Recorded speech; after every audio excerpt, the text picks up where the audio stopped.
last year. And we can get distracted by the news that there's a superstar who isn't a free agent until the summer of 2020, wants a trade and could end up in the state of California as well. But until further notice, what anyone else does doesn't matter anyway.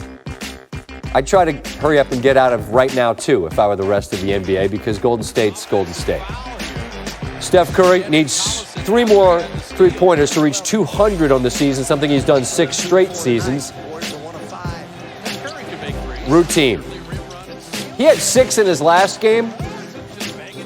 He was going to get 6 in this one, too. You know how many times Larry Bird in his entire career had as many as 6 threes in a game? Twice. Steph's done it in back-to-back games. He's pulling from 25 or whatever that distance is. I don't know. First player in NBA history with 200 or more in 7 consecutive seasons.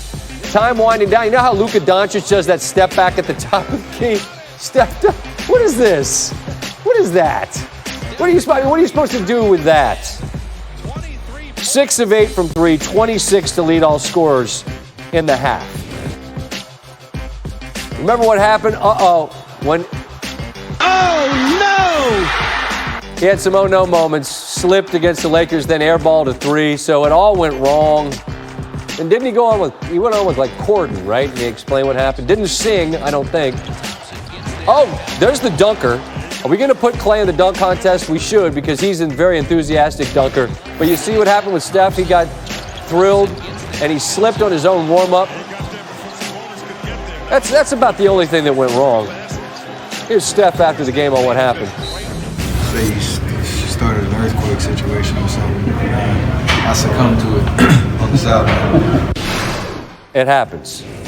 These guys are smiling and clowning, and everybody's having a good time. Now it's Boogie down low. Bully ball. Through Domantas Sabonis.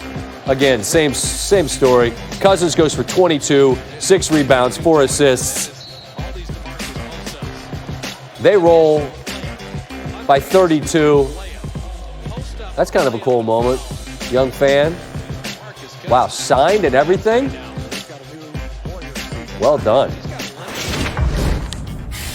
Time to do your research on the streak. Recipe for success? Well, you want to make sure that you don't let them get loose early.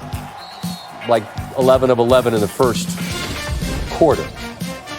They cooled off only slightly in the second. They finished the first half 17 of 19 on open looks. That's about 90%. Highest percentage on open looks in a half this season. The only misses were on wide open shots were by Durant and Curry, but we'll forgive them.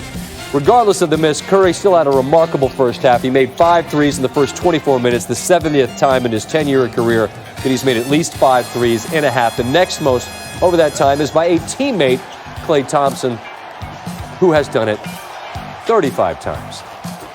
Meanwhile, there was the news that obliterated pretty much everybody's attention throughout the day. Anthony Davis, who could sign a max deal this summer and is not a free agent until the summer of 2020, does not intend to extend with New Orleans and wants a trade. Woj broke that news today. He's standing by. Some thoughts with him in just a moment. And this is where we are in the NBA now. The power of the superstar is unprecedented because Davis is repped by Rich Paul, who's LeBron's agent. The dots connect neatly to a trade to Los Angeles. They've got young talent.